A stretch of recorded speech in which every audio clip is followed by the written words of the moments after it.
bienvenue dans notre série En toute intimité, la féminité, on en parle. Aujourd'hui, nous allons parler des saignements utérins qui ne sont pas normaux. Je vous retrouve à nouveau avec Azadeh, médecin.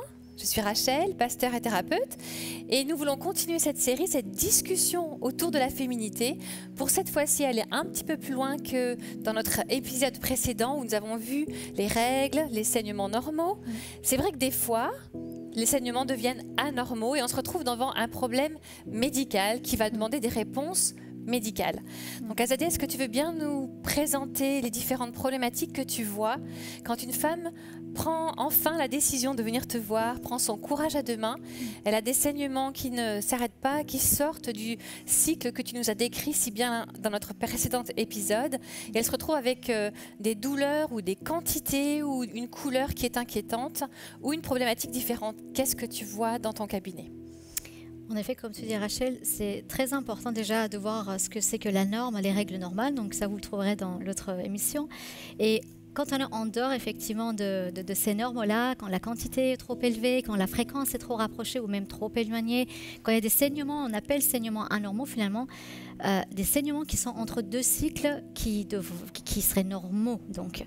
Et dans ce cas-là, c'est important d'en parler parce que ça a des conséquences. Bien sûr, il y a le côté désagréable, mais il y a aussi des conséquences vraiment physiques. Souvent, les femmes, quand elles viennent, c'est pas tant le saignement qui les inquiète, elles se sont tellement accommodées avec. Mais c'est parce qu'elles ont une grosse fatigue.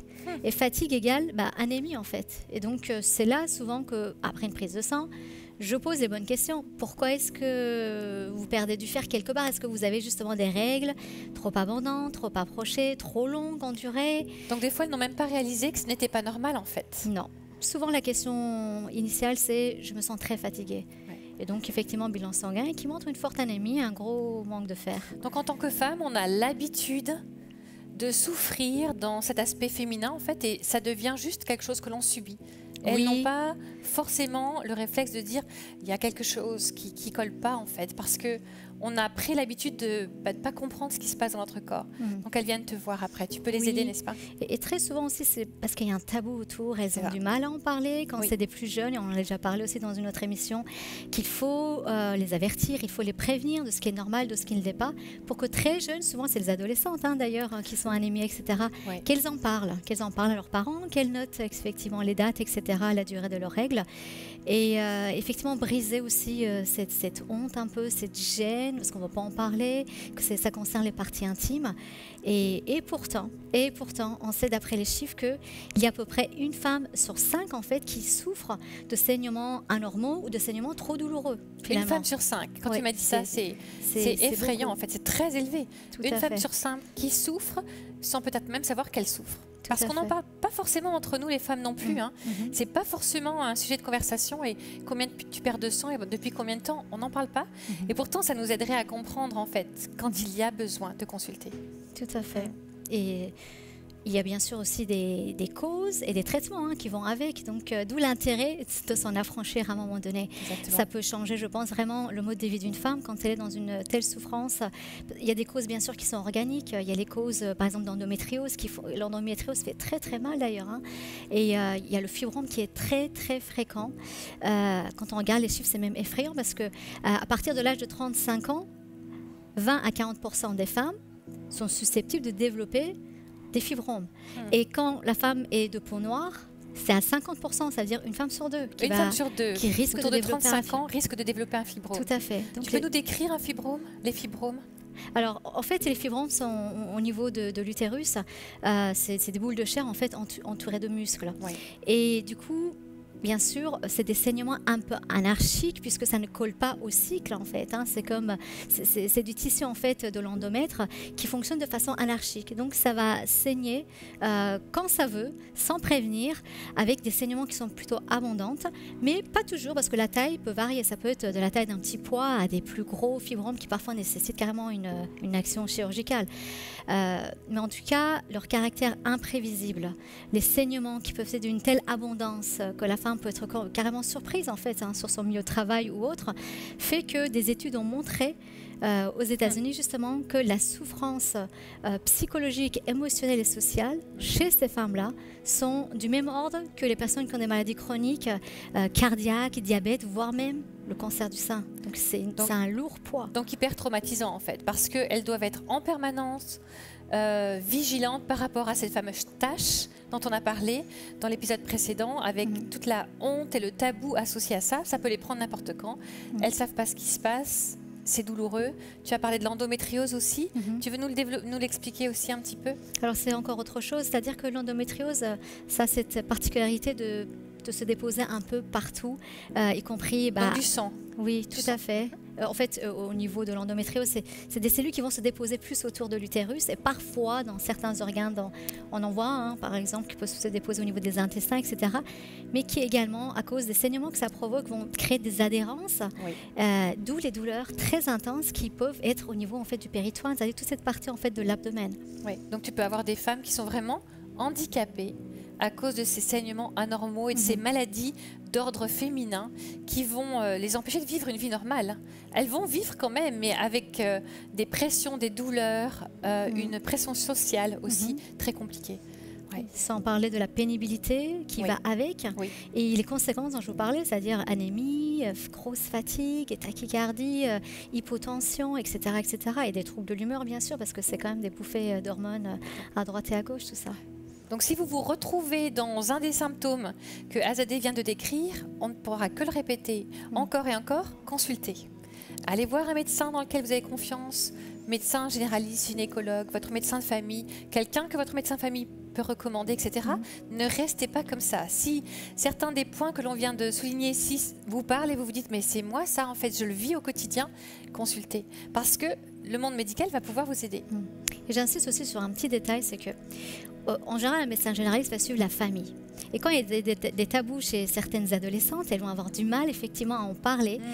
Même si on a déjà parlé aussi que ça ne devrait pas être une honte, mais au contraire, ça représente quand même des choses qui peuvent être traitées, etc. Mais c'est important que vous sachiez que normalement, votre médecin est tenu au secret médical. Très bien. Et que tout simplement, il suffit aussi de dire « je ne voudrais surtout pas que papa ou maman sache ». Exact. Donc ça, vous êtes en toute confidentialité avec votre médecin. Allez-y. Est-ce que vous mettez en place un traitement? Tu mets en place un traitement? Comment est-ce qu'on accompagne une femme qui vit ces choses-là? Est-ce qu'il y a des conséquences dans sa sexualité, dans sa vie de couple, etc. En effet. Évidemment, quand il y a des saignements anarchiques déjà, ça rend la relation sexuelle sont compliquées. Tout à fait. Et en sachant qu'il y a aussi les hormones, la douleur et tout ça qui fait que, évidemment, elle n'est pas en condition. Donc, il y a des traitements. Il y a des traitements selon les problèmes, en fait. Il y a des causes organiques. Il y a aussi des causes dont je parlais, endométriose, fibrome ou infection. Parfois, c'est une infection. Il y a aussi des causes hormonales, en fait. Donc, il y a un dysfonctionnement hormonal ou tout simplement, on peut avoir un traitement qui provoque ça. Une pilule qui est trop dosée qui peut provoquer ça. Il peut y avoir des problèmes hémorragiques autres qui favorisent cela. Donc déjà, faire le diagnostic, c'est très important. Et au-delà de cela, bien sûr, en toute sagesse, après, je vais souvent confier à un confrère gynécologue qui va, lui, effectivement voir s'il faut un traitement plutôt si c'est possible qu'il y ait un traitement plutôt médicamenteux. Parfois, c'est un curetage, c'est un traitement plutôt chirurgical. Ça peut aller jusqu'à une lourdeur. Alors, ça dépend des cas, ça dépend de l'âge, mais jusqu'à effectivement une ablation, un enlèvement de l'utérus. Ça peut arriver, mais en tout cas, il y a des solutions bien avant d'en arriver là. Et je pense que plus on se laisse aller, malheureusement, plus les moyens employés médicamenteux seront lourds. Vraiment, notre intention avec cette capsule, c'est de vous encourager à mettre les bons mots sur les mots.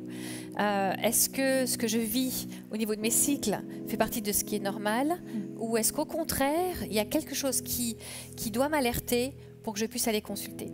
Maintenant, il y a des fois où la médecine a ses limites. Encore une fois, merci Seigneur pour les médecins, tout ce qu'ils ont découvert, tout ce qu'ils ont mis en place, mais des fois on se retrouve devant des situations où il n'y a pas de solution au niveau médical. Et on se retrouve devant des problématiques qui même laissent les médecins sans voix, sans réponse. Ou alors on va se retrouver à passer comme la femme à la perte de sang dans la Bible, d'un médecin à l'autre, sans qu'il y ait vraiment de solution. On voudrait vous ramener au pied de Jésus, en fait, parce qu'il y a toujours la solution de s'approcher de lui. Et nous croyons toutes les deux, et avec vous, je le souhaite, que eh bien, Dieu peut faire un miracle pour vous. Dieu peut faire un miracle pour ces saignements anormaux. Certaines maladies engendrent de la stérilité aussi. Tout à fait. Et ça peut arriver que ce soit des fibromes que la personne ne ressent pas et qu'elle consulte pour des problèmes d'infertilité et que c'est là qu'on découvre qu'il y a des fibromes. Voilà, donc il y a des enjeux en fait. Non seulement l'inconfort, la honte au niveau social, l'embarras, les douleurs, il y a en plus parfois la douleur de l'infertilité qui va avec. Il n'y a pas ce matin, on allait filmer nos émissions aujourd'hui et ce matin j'ai reçu un email d'une jeune femme qui nous a rencontrés lors d'une conférence avec mon mari Eric l'année dernière et elle était venue me voir en me décrivant un problème gynécologique de cet ordre-là et elle me disait les médecins n'ont pas de solution, etc. On a prié avec elle et ce matin j'ai reçu la photo d'une magnifique petite fille qui est née donc une année après.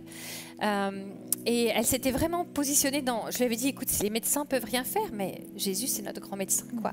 On va prier, mets ta foi en action. Et j'ai tout un catalogue de belles photos de bébés comme ça. Dieu est capable de nous guérir, de donner un enfant, même s'il y a eu un diagnostic de stérilité. Donc ne restez pas enfermés dans une problématique. Encore une fois, merci Seigneur pour les médecins. Et tu es médecin, tu pries, j'imagine, des fois dans ton cœur pour tes patients. On peut associer notre foi à la médecine, n'est-ce pas? Tout à fait. Comme tu dis, je pense que Dieu utilise la médecine pour bénir, parce qu'il a vu peut-être notre manque de foi, en Occident en tout cas. Mais il est bien évident que, même en tant que médecin, je crois en miracle, parce que j'en ai vu, parce que j'en ai vécu. Oui. C'est un constat. C'est un constat scientifique. Tout à fait. Dieu guérit encore aujourd'hui. On pourrait faire des études là-dessus, mais il n'y a pas assez de, je pense, de scientifiques qui s'aventurent là-dedans, mais il y a de quoi dire. Est-ce que tu veux bien prier pour les femmes ou les couples qui se retrouveraient face à des situations qui feraient appel au monde médical ou qui se retrouvent sans solution du monde médical? Parce que je vais associer ma foi à la tienne. Je vous encourage à mettre le nom de cette maladie que peut-être un médecin a mis sur vous, un diagnostic qui a été posé, une maladie qui vous fait pleurer, qui vous fait peut-être crier de douleur dans la nuit, recroqueviller sur votre lit, sans solution. Mettez ce nom-là sur ce diagnostic qui a été posé et toutes les deux, on va prier pour vous maintenant. Amen. Jésus. Éternel notre Dieu, oui, tu es le médecin par excellence parce que tu es le créateur. Tu es celui qui a créé. Tu es celui, Seigneur, qui a donné les cellules, qui a ordonné leur fonctionnement. Alors, Éternel, nous faisons appel à ton nom. En tant que médecin humain, Seigneur, je m'en remets à toi. Amen. Et je dis que tu es le meilleur. Tu es le créateur, tu es le scientifique, tu es celui qui est. Alors que ton nom soit élevé maintenant, au nom de Jésus-Christ, sur la vie de toutes ces femmes, Seigneur. Maintenant, Éternel, tu les vois, tu es avec elles. Tu es dans le secret, maintenant avec elles. Tu lis leur cœur, tu connais leurs problèmes. Même celles qui ne savent pas encore qu'il y a peut-être quelque chose dans leur utérus. Seigneur, tu le sais toi déjà. Tu le vois toi déjà. Alors qu'au nom de Jésus-Christ, Seigneur, que ta volonté soit faite, celle qui est bonne, parfaite, qui délivre, qui guérit, qui relève. Amen. Tu relèves la tête. Amen. Tu relèves la tête, Seigneur mon Dieu. Je te prie, Père, maintenant, pour cette action qui est au-delà de toute description, qui est au-delà de toute explication, mais que ton esprit opère. Amen. Toi, Seigneur, qui détruis tout ce qui ne vient pas de toi, toute cellule, Seigneur, désordonnée qui ne serait pas de toi. Qu'en ce moment même, au nom de Jésus-Christ, Seigneur, que ta main puissante opère, enlève, guérisse, reconstitue, redonne vie, Seigneur, à tous ceux qui avaient été déformés. Nous te bénissons, Père, pour ton action. À toi la gloire. Amen. À toi la puissance. Pour le siècle des siècles. Amen. Amen. Amen. Amen. Oui, Jésus, c'est notre grand médecin. C'est lui le meilleur, tu l'as dit. Merci. Merci de nous avoir suivis. N'hésitez pas à nous envoyer vos histoires de guérison, vos photos de bébés. Moi, je crois que tu as reçu ta guérison aujourd'hui. Que Dieu vous bénisse et à très bientôt pour la prochaine émission.